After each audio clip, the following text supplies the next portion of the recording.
I'm in a 2017 Nissan Sentra, and today I'm going to show you how you would add coolant. So first open the hood, and then right here's the two areas you might need to add to. This is the top for where it goes into your radiator, and this would be the main area you ever need to add to.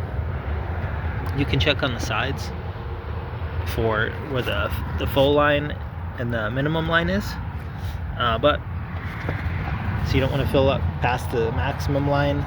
There's supposed to be some air gap. And double check you've got the proper coolant for your particular make and model. And ideally you want to match the same color as what's already in here. And typically you'll never need to add directly to the radiator here. But if the system got really low, you might need to.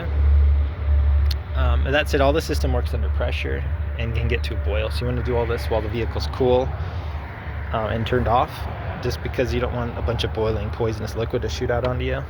Make for a bad day.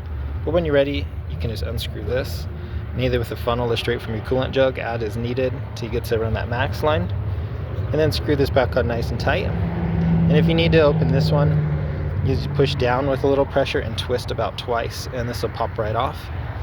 And then you should see coolant just right underneath the center of this. And I would also double check that there's no leaks or cracks through your system.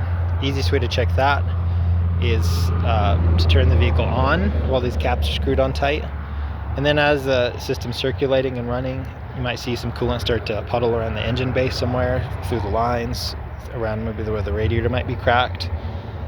And one way to tell that any liquid that's forming as coolant versus water is it should have a slight coloration to it.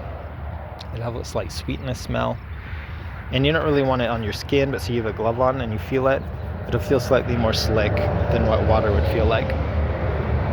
But I hope this is helpful. Hope you have a wonderful day.